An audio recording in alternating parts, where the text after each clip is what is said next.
They're the warriors who fought courageously in World War II for the freedoms we have today, and each one has a story.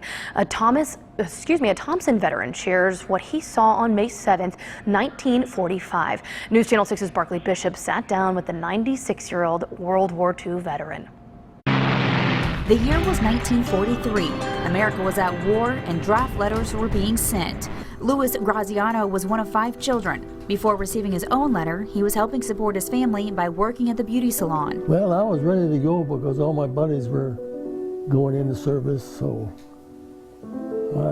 they gave me 2 weeks to get ready to go. He boarded the Queen Mary along with nearly 16,000 others. They didn't tell us where we were going till the 3rd day out at sea.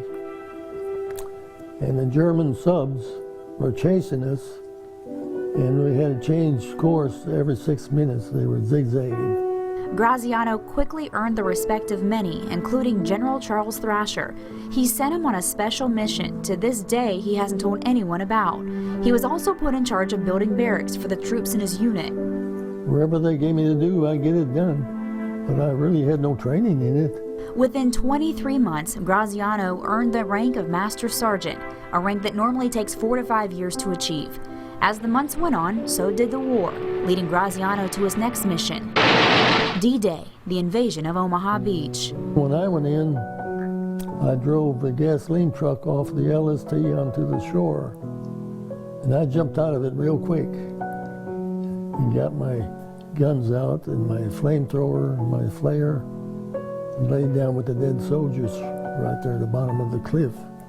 He was in charge of 35 men that day. 2 of them didn't make it. You're sort of scared, but you had to do what you had to do, and you had to go on and do it. After Omaha, his unit made its way to Reims, where Graziano's skill set would be tested yet again. He was asked to install a special telephone line in the headquarters of General Dwight D. Eisenhower.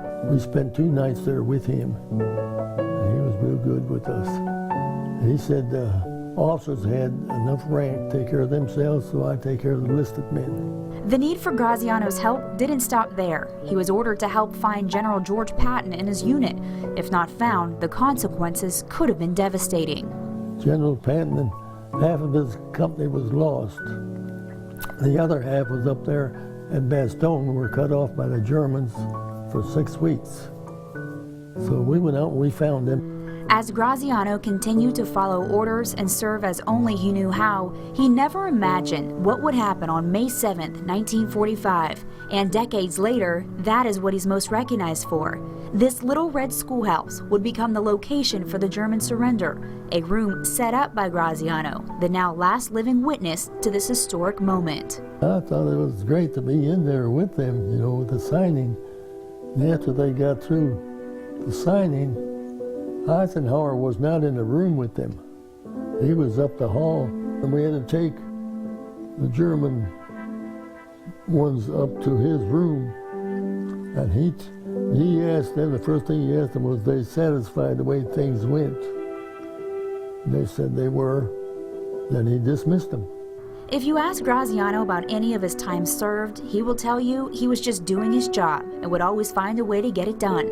An attitude that earned him the respect of so many, and that of the Vice President and President of the United States. Dear Mr. Graziano, as Commander-in-Chief, I extend my personal admiration and our nation everlasting gratitude for your violent service during World War II.